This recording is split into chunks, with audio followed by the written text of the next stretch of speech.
Good morning, students. Today we'll be starting the new chapter, breathing and exchange of gases. Earlier we have done digestion and absorption of food. Now what happens to that food which we take inside our body and how that gives us energy and how carbon dioxide is released, we'll learn in this chapter. Now first of all we must see what the term breathing means. So breathing means that it occurs in two stages, inspiration and expiration. During inspiration, air enters into the lungs from atmosphere, and during expiration, air leaves the lungs. During normal breathing, inspiration is the active process and expiration is the passive process. The next term is respiration. So respiration is basically is of two types, external respiration and internal respiration. And external respiration means just simply intake of oxygen and from the surrounding medium and giving out of carbon dioxide into the surrounding medium. And internal respiration means when it involves basically three steps. Means first step is uptake of oxygen by the tissue cells. Then next step is oxidation of food inside the cells by oxidizing enzymes. And third step is elimination of carbon dioxide from tissues. Now this all we have done earlier in 10th standard, that breakdown of glucose into our body by different steps. Now again respiration is of two types. It's of aerobic respiration and anaerobic respiration. As the term indicates, Aerobic respiration means when the respiration occurs in the presence of oxygen, just like in our body, we take in oxygen and aerobic respiration takes place. And in some animals where there's no oxygen involves, means without using molecular oxygen, just like bacteria, some yeast, many parasitic animals like Taenia, Fasciola, they are having anaerobic respiration.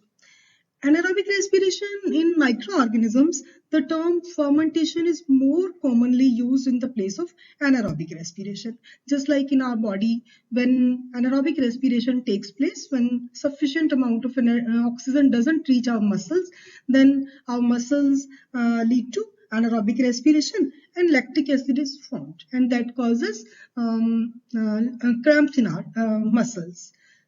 So this is about respiration, all about respiration, external respiration, internal respiration, aerobic respiration, anaerobic respiration.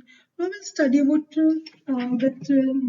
respiratory structures which are involved in different organisms, in the different organisms. Now, first of all, just like we are seeing protozoans, amoeba, paramecium, so mm, mm, respiration occurs with the help of diffusion through the pellicle, and sponges, plasma membrane by diffusion, cnidarian, stenophora by diffusion through the body wall. Just like some organisms are there which are having just like mites, cutaneous respiration through moist skin, just like annelids, and tracheal tubes, just like just like for example cockroach is having spiracles on all its segments, and through these oxygen is taken in, carbon dioxide is given out, and these are called tracheal tubes. And now some organisms are having gills in their bodies, and many organisms are having lungs in their bodies, just like reptiles, birds, mammals are having lungs, amphibians respire through skin, cutaneous respiration, and fishes respire through gills. So all these animals are having different structures, modifications, so that they can respire properly through their body. Now, in this slide, we'll study about human respiratory system, which opens outside through nostrils, means external nares. Holes of the nose are called nostrils, and then these lead to nasal cavities. Two nasal cavities are separated from each other by cartilaginous medium, vertical partition called the nasal septum. Now, internal nares and then pharynx is there. Pharynx, as we have already discussed in the digestive system, it comprises of nasopharynx and laryngopharynx. The pharynx provides passage to both air and food. It's a common passage for air and food. Then is present larynx. Larynx is basically a sound box which produces sound. Until puberty, there's little difference in the size of larynx in men and women, and after that, it grows larger and becomes prominent in man, which is called Adam's apple in man.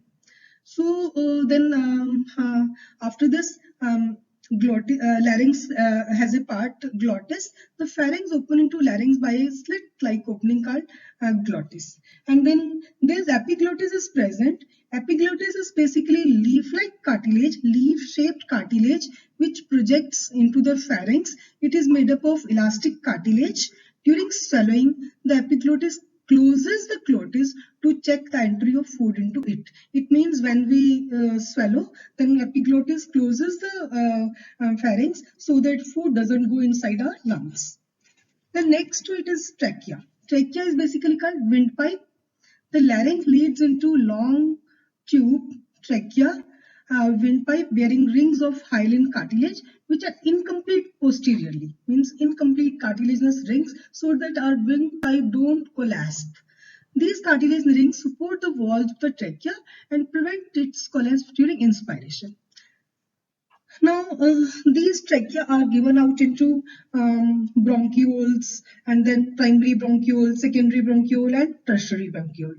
They enter into the lungs, and then lungs, the position of the lungs, we are having a pair of lungs which lie in the thoracic cavity, one on either side of the heart. As you are watching in the diagram, heart is present in between, and these are present on either side of the heart.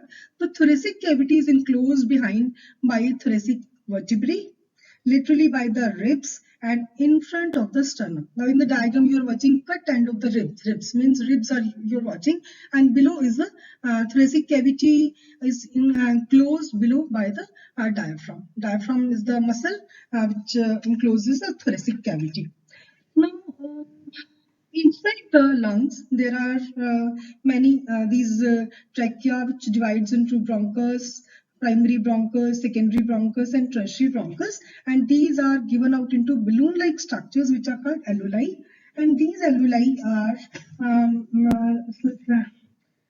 primary respiratory bronchioles open into alveoli ducts which terminate in expanded passages, and they in turn lead to alveolar sacs.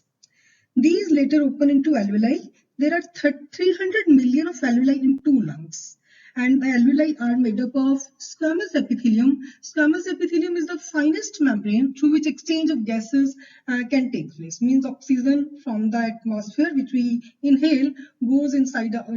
These alveoli are richly supplied with blood capillaries, so that blood takes oxygen from there, and carbon dioxide which is coming from the tissues is given out from these alveoli in the nasals, so that it goes out from our body.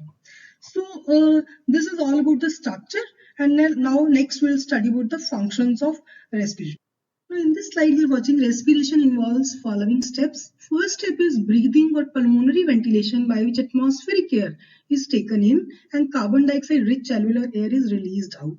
Second is diffusion of gases across the alveolar membrane. As I have told you earlier, that alveolar membrane is made up of squamous epithelium, very thin membrane through which oxygen and carbon dioxide can be diffused. Third part is transport of gases by the blood, and then fourth part is diffusion of oxygen and carbon dioxide between blood and tissues, and fifth is utilization of oxygen by the cells for catabolic reactions and resultant release of carbon dioxide. This we will do in detail in the next slide.